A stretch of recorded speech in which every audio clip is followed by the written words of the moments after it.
कविता का रंग रंगकर्मियों के संग। अतिथियों से आग्रह करेंगे सर अपना अपना स्थान ग्रहण। कवियों का प्रयास परिवार की ओर से हार्दिक अभिनंदन है, स्वागत है। मेरे मन में कभी कभी एक पागलपन सब आ रहा, मेरा कोई किसी प्रकार का कोई ये स्ट्रेस नहीं है कि फलना मैं लोगी कहूँ, ऐसा ही मैं नाटक करूँगा। अब ठंडा कोस का स्वर देखिए, देवर मिश्र का स्वर देखिए, दर्शन माही देखिए, मजहबी सकीना देखिए, खोद देखिए, सूर्य की अंदर सूर्य की पहली किरण, हमीदा बेग का कोठा, पगला घोड़ा, कहीं से कोई हर तरह के रंगों को के पर हमने काम किया है, हर तरह के मिजाज जो है नाटकों को उसको मैंने काम किया। और सच पूछें तो अरे यार मैं तो एक्टर बनने आया था कि मैं एक्टर बनूंगा, लेकिन न ये संस्था को हम खोलते न हम राइटर बनते न डायरेक्टर बनते। एक्टिंग में भूल गया हूँ कि एक्टिंग कैसा कैसे किया जाता है। एक्टिंग करके मैं सिखलाता हूँ, बताता हूँ कि ऐसे करो। अगर मुझे खुद अगर एक्टिंग करने की जरूरत न हो जाए तो शायद मैं मुझसे अब एक्टिंग नहीं होगा। तो ऐसे ही ख्याल आया, विचार आया कि हम रंगकर्मी जो है जब भी कभी मिलेंगे तो कोई शेरो सुनाएगा, शेरो शायर सुनाएगा, अपनी कविता सुनाएगा, चाय की दुकान पे, पानी की दुकान पे, ट्रेन में, सफ़र में। लेकिन कभी ऐसा नहीं देखा कि रंगकर्मियों का एक ऐसा माहौल हो जहाँ कवि सम्मेलन हो और वहाँ रंगकर्मी ही अपनी कविताओं को सुनाए। तो आज ये कविता का रंग और रंगकर्मी के संग, भैया मुझे ऋषि को सुलभ भैया यहाँ बैठे हुए हैं, इतना डर लगता है उनके सामने बोलने में है, क्योंकि इनके सामने अच्छे अच्छे बोलती बनता है। ऐसा निकला है ये चांद, नैनों में है बांका चंचल, ओठों पे है किशोरी मुस्कान, नभ नहीं यौवन को छू रहा है चांद। सुना है उसमें दाग है, सुना है उसमें दाग है, दाग नहीं माथे की बिंदी है, खटाओं से घिरी नहीं है वो अभी भी काजल लगाई। सुना है उसमें दाग है, दाग नहीं चाह, सुना है उसमें दाग है, दाग नहीं, उसकी माथे की बिंदी है, खटाओं से घिरी नहीं है वो अभी भी काजल लगाई। नीला आसमां है या उनका आंचल है, नीला आसमां है या उनका आंचल है, इंद्रधनुष है या उनके चूड़ियों पर है। तारों के संग नहीं उन्हें तन्हाई पसंद है, तारों के संग नहीं उन्हें तन्हाई पसंद है, तभी तो वो पूनम नहीं दूध का चांद। कैसा निकला है ये चांद, नैनों में है बांका चंचल, ओठों पे किशोरी मुस्कान, नम नहीं ये उनको बुला रहा है चांद। तो आप आइए, मैं लिए चलता हूँ, बुलाए जा कर्मी के मंच पे पहला बार हम कविता पढ़े जा रहे हैं कि अच्छा, धन्यवाद सर, बहुत बहुत आभार सर। तो सावन आवे वाला हो तो पहले एगो मगही में कहे कि हम तो बस एक चीज बोले ही हो, जय मगही मोर माय मगही, एक बाद हिंदी। सावन सजन बीन मोर बीतल जाए, हरियर चूरी सजन मान लाए। सावन सजन बीन मोर बीतल जाए, हरियर चूरी सजन मान लाए। आंगना में अखिया के मोती छितराए, आंगना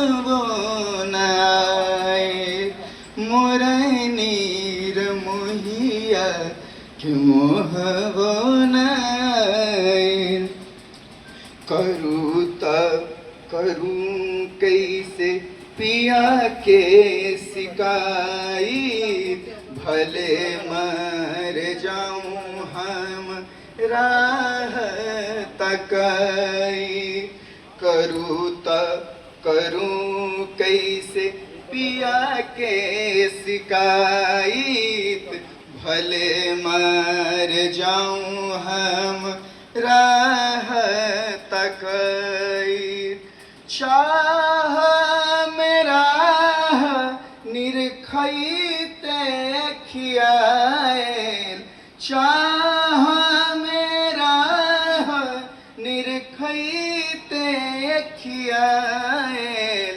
मोर नीर मोहिया के मोहबो नाए मोर नीर मोहिया के मोहबो नाए एक सावन मनवा तनवा के बांधलक दूजे सावन मनवा अपने बिखरलक एक सावन मनवा तनवा के बांधलक दूजे सावन मनवा अपने बिखरलक तीज सावन मन है तीज सावन मन पतझर आयल मोर नीर मोहिया के मोहबो नाए मोर नीर मोहिया के मोहबो नाए रजनी अंधरिया बिजुरिया चमकाए बदरा गरजी के कर जा बैठाए रजनी अन्हरिया बिजुरिया चमकाए बदरा गरजी के कर जा बैठाए याद में भी आके ना याद में भी आके ना गलवा लगाए मोर नीर मोहिया के मोहबो नाए मोर नीर मोहिया के मोहबो नाए। मैं अपनी दो कविताएं पढ़ रहा हूं जो कि हिंदी साहित्य की पत्रिका है सदा नीरा उस पर प्रकाशित हो चुकी है। और पहली कविता है जिसका शीर्षक है अधकपारी। भैया आप अपने पे मत लीजिएगा। तांबे और तुलसी वाले आंगन में अमरूद के पेड़ पर लटका रहने वाला अधकपारी भेज दिया गया शहर की ओर उम्मीद से। वो धुआं उगलती लाल चिमनी से पगडंडी पकड़ कब्रगाह पार कर निकल आया चौड़ी सड़क पे और पहुंच गया होड़ शोर और शहर में। टूटे प्लास्टर और नमी से भरे कमरे में शरणार्थी सा खुद को बंद कर वो टटोलता रहा अपनी ही हड्डियां, मांसपेशियों का आकार साफ करता रहा दाग धब्बे, सूखती चमड़ी और खिड़की से ताकता रहा वक्त। शहर और वक्त, इतना वक्त, कितना वक्त। गूढ़ सा मूढ़ सा चुप्पी साधे रहस्यों को लपेट वो लगाता रहा कालिख के लेप और उस पर पोतता रहा मिट्टी, बावजूद इसके कि उठती है मुर्दा गंध। और चिमनी का धुआं अपने माइंड प्लेस में अभी ढूंढता है वो तांबा तुलसी आंगन अमरूद। दूसरी कविता का शीर्षक है अवशेष। बैठे हुए हैं और मेरे साथ मेरी फिल्मों में भी काम किया है। पीछे बैठे हुए हैं महत्या बिहारी जी, तो अच्छा खासा अच्छे नामी गिरामी लेखक हैं और मैं तो हूँ ही, मैं तो फ्री साइज हो जाऊँ भाई। ये सही बोले, फ्री साइज मुझे आप लोग समझ रहे हैं? नहीं समझे तो समझा देते हैं कि हमको बच्चा भी पहन सकता है, जवान भी पहन सकता है, बूढ़ा भी पहन सकता है। और मेरे जीवन का ये रहा है कि मैं अपने जीवन में हनुमान कूद करता रहा हूँ। इसका मतलब ये हुआ कि मैंने अपने को खुद तो बर्बाद किया ही कूद कूद कर, निकले तैसे लोगों को भी बर्बाद किया। लेकिन अच्छा है, रंग कर्म, अच्छा रंग कर्म का काम कर रहे हैं, अच्छी बात है। कविता वगैरह बहुत पुरानी बात हो गई, अब तो 80 पार बता ही चुके हैं, हालांकि 2-3 साल घटा ही दिए। मैं 83-84 पार करने वाला तो गिनते भी नहीं। हौसला, रंग कर्मियों को हौसला बुलंद रखना चाहिए। कोई भी काम कीजिए, लगन से कीजिए, मन से कीजिए, सफलता मिलेगी। मैंने कविता जब मैं कविताई शुरू किया था तो उस समय मेरे साथ देश के बहुत ही चर्चित लोग बैठते थे।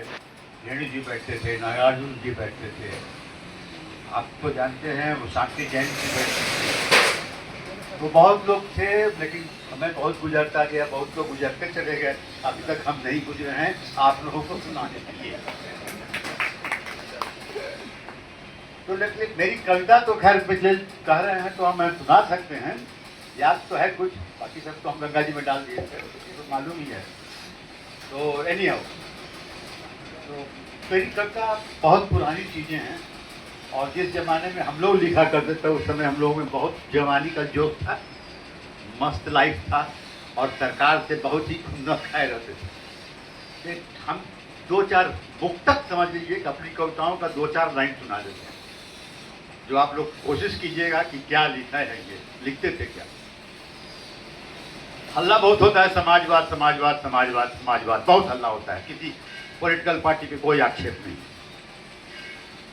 तो एक दिन मेरे मूड में आया कुछ लिखने का, तो मैंने लिखा था कि 3-4 पंक्ति आपको सुनाते हैं, जिसको हम बाद में नाम दिए थे साउंड पोइट्री। साउंड, स्वर से हम जो है कविता का भाव पहुंचाते थे।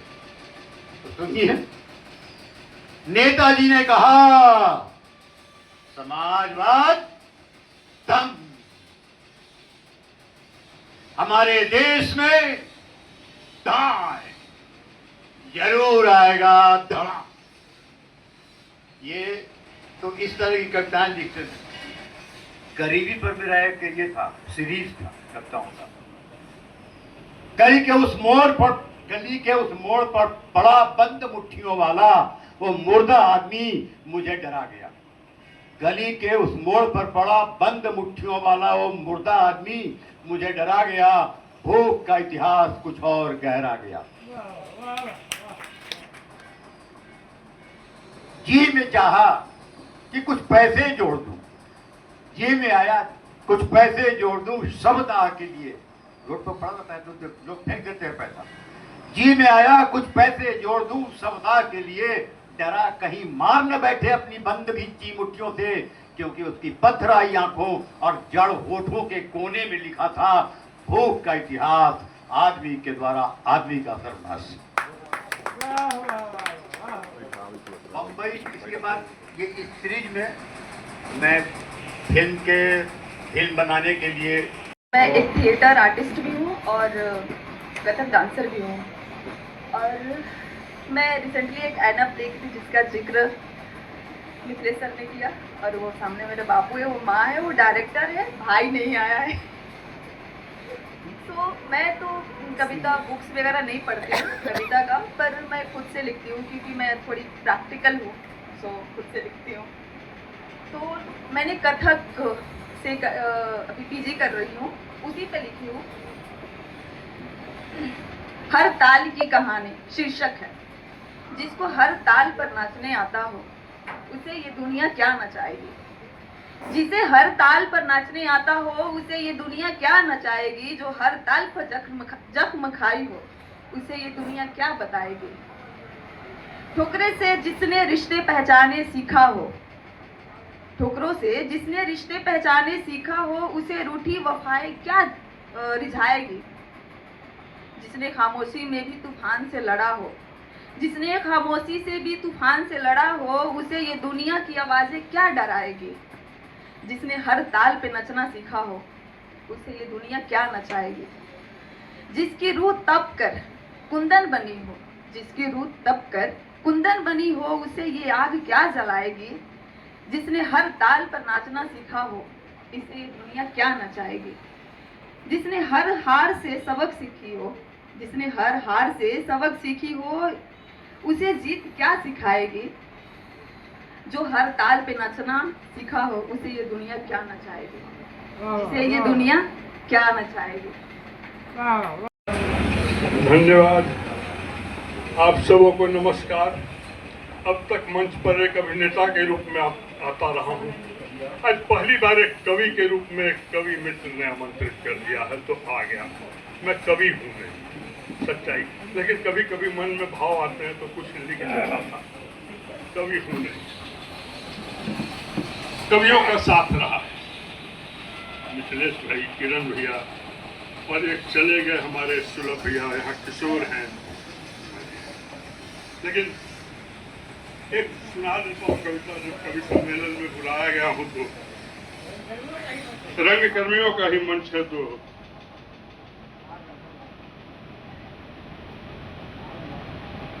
याद भी नहीं रहता है। उम्र हो गया।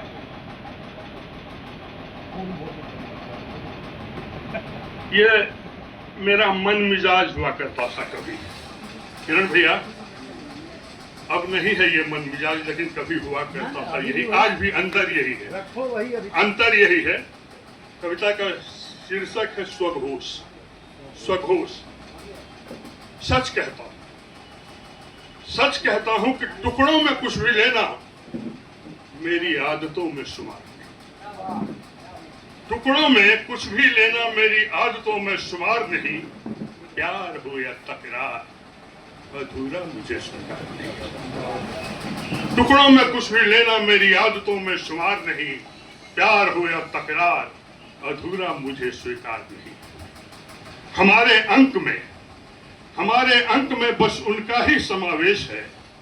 हमारे अंक में बस उनका ही समावेश है। जज्बातों की कद्र हो जिन्हें, जज्बातों की कद्र हो जिन्हें, बस वो ही मेरे लिए विशेष है।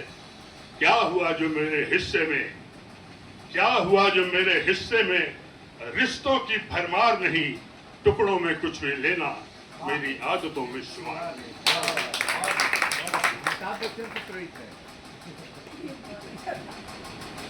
जात से मैं ब्राह्मण जरूर, जात से मैं ब्राह्मण जरूर हूं पर इतना तो मगरूर हूं। जात से मैं ब्राह्मण जरूर हूं पर इतना तो मगरूर हूं। दक्षिणा में सवैया ले लूं, दक्षिणा में सवैया ले लूं, इतना भी लाचार नहीं। टुकड़ों में कुछ भी लेना मेरी आदतों में शुमार नहीं। प्यार हो या तकरार, अधूरा मुझे स्वीकार नहीं। अंत है, देना ही हो अगर कुछ, देना ही हो अगर कुछ तो पूरा दीजिए। देना ही हो अगर कुछ तो पूरा दीजिए। कोहिनूर की चाह हो जिसे, कोहिनूर की चाह हो जिसे, उसे न रत्ती भर हीरा दीजिए। आधे अधूरे की मुझको कोई भी दरकार नहीं। टुकड़ों में कुछ भी लेना मेरी आदतों में शुमार नहीं। प्यार हो या तकरार, अधूरा मुझे स्वीकार नहीं। प्यार हो या तकरार, अधूरा मुझे स्वीकार नहीं। धन्यवाद। सुबह सुबह जब चिड़िया बोली, खरी भी टिक टिक कर कर बोली। माँ बोली उठ जा बेटी, तीनों की थी एक ही बोली। सुबह सुबह जब चिड़िया बोली, खरी भी टिक टिक करके बोली। माँ बोली उठ जा बेटी, तीनों की थी एक ही बोली।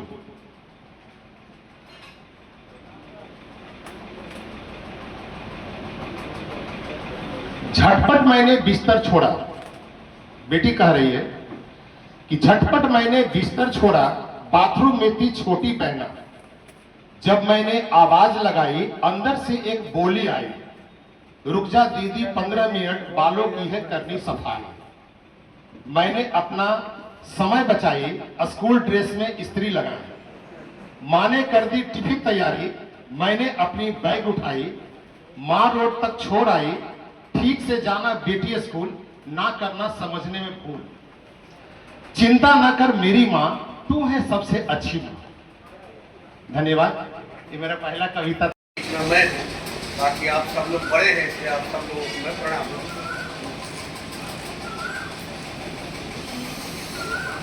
मैथिली में रंग कर्म करता हूँ, मैथिली मेरी मातृभाषा है, मैथिली में ही कविता पढ़ती हूँ। आप यदि समझ पाएंगे और समझने की कोशिश कर लेंगे तो मुझ पर कृपा है।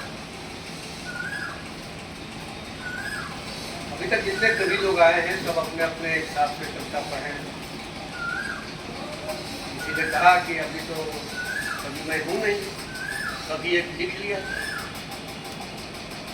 वहां से लेकर और किरणकांत वर्मा तक के बीच की यात्रा हम सब लोगों ने की है। अलग अलग किस्म की, अलग अलग छंद की, ज्यादातर नई कविता या आसुकांत कविता हम लोगों ने सुनी। उससे अलग थोड़ा कविता क्या है उसको समझने का प्रयास करते हैं। आग्रह से सुनना है, बुरा भी लगे और समझ भी न पाए तो कृपया शोर शराबा न करें, बातचीत इतनी कृपा कर दीजिएगा ताकि मैं मन से पढ़ पाऊँ। 2 दर्शक यहाँ ऐसे हैं, अभी मैं दर्शक संबोधित कर रहा हूँ। मुझे उम्मीद है वो मेरी भाषा समझते भी हैं, बोलते भी हैं, उनके सानिध्य में काफी कुछ सीखा भी है, तो वो दोनों सुन ही लेंगे और समझ ही लेंगे। मैं शुरू करता हूँ। फगुआ माने 2 दिनक बस छुट्टी भाई। शीर्षक है, अभी 3-4 महीने फगुआ गुजरा है। फगुआ माने 2 दिनक बस छुट्टी भाई। शहर में आ गए हैं हम, सबकी जड़ें गांव में कहीं हैं। सब लोग गांव से ही शहर आए हैं। विनीत जी जिस गांव से आते हैं उस गांव का फगुआ बड़ा मशहूर है, और उनके पड़ोस का गांव बनगांव, उसका तो फगुआ विश्वविख्यात है। तो ऐसे ही मेरे किसी गांव से मित्र ने फगुआ के पहले गांव आने का चिट्ठी लिखा है, न्योता दिया है। हम लोगों के गांव में आज भी दुर्गा पूजा, छठ, दिवाली, होली इस अवसर पर नाटक हुआ करते हैं। तो सब लोगों को चिट्ठी पहले जाता था, फोन जाता है, कह दिया जाता है कि राजा हरिश्चंद्र नाटक होगा और फलाना रोल तुमको करना है, पढ़ के आना, और प्रॉम्प्ट पर नाटक होता है। तो उस समय को याद कीजिए। मित्र ने कहा है इस बार गांव आने के लिए फगुआ में, उसके बाद की बात है।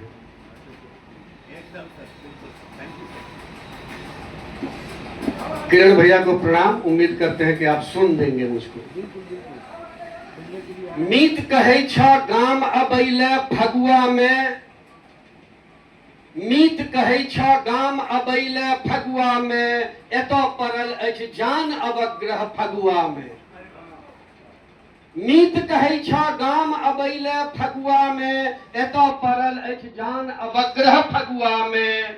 जान अवग्रह फगुआ में जनु खुनिया अछि की मास। ध्यान रखिएगा, फगुआ मार्च महीने के ही अंदर मोटे तौर पर आता है, कभी कभी फरवरी के अंतिम सप्ताह में आता है। इस पृष्ठभूमि को याद रखिएगा। मीत कहै छ गाम अबैले फगुआ में, एतऽ पड़ल अछि जान अवग्रह फगुआ में। जान अवग्रह फगुआ में जनु खुनिया अछि की मास। इनकम टैक्स आ रीएडमिशन उखड़ि रहल अछि सांस। इनकम टैक्स आ रीएडमिशन उखड़ि रहल अछि सांस। घरक खर्चा बड़ मुश्किल से मैनेज होइए यार। घरक खर्चा बड़ मुश्किल से मैनेज होइए यार। एक्स्ट्रा खर्च कतऽ से करू करू, कते पैंच उधार। मार्च के महीने में सैलरीड क्लास का इनकम टैक्स कटता है, मोटे तौर पर मार्च में तनख्वाह मिलती नहीं है। इस संदर्भ को याद रखिए। घरक खर्चा बड़ मुश्किल से मैनेज होइए यार। एक्स्ट्रा खर्च कतऽ से करू करू, कते पैंच उधार। कते पैंच उधार की वेतन इनकम टैक्स में कटले। बच्चा सब हकरी पैर लटक ले कहन रीत ई कहन नीति छे नहीं सुनै मलिकार कहन रीत ई कहन नीति छे नहीं सुनै मलिकार दैसा बेसी टाइन लै छे बचत के दरकार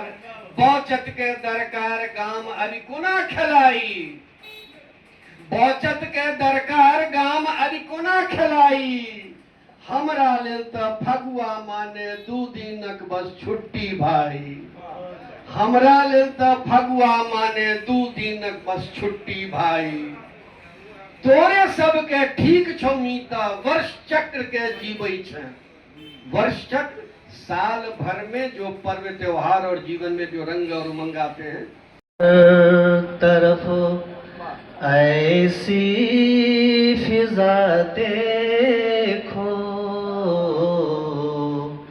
बनाओ हर तरफ किशोर के बनाओ हर तरफ ऐसी फिजा देखो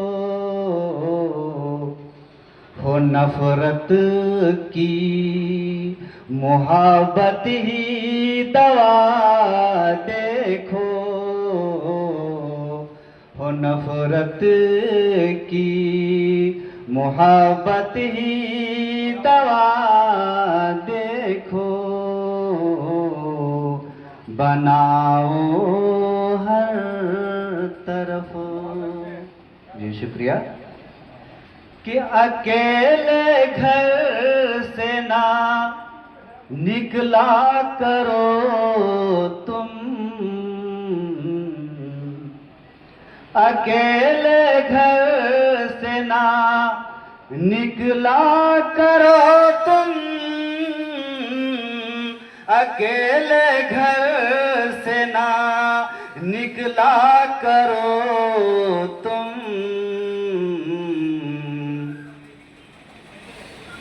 ज़माना हो गया कि ज़माना हो गया कितना बुरा देखो ज़माना हो गया कितना बुरा देखो। माजरत चाहेंगे कि अकेले घर से ना निकला करो तुम अकेले घर से ना निकला करो तुम ना निकला करो तुम। क्यों कि बहुत बिगड़ी है बहुत बिगड़ी है दुनिया की हवा देखो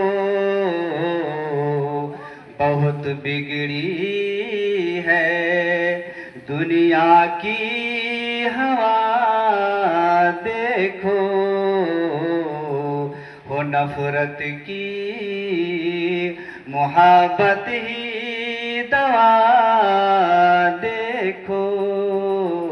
और ये भी शेर सुने किसी को पूछने वाला नहीं कोई आज के जो हालात हैं किसी को पूछने वाला नहीं कोई किसी को पूछने वाला नहीं कोई ज़माना हो गया कितना बुरा देखो ज़माना हो गया कितना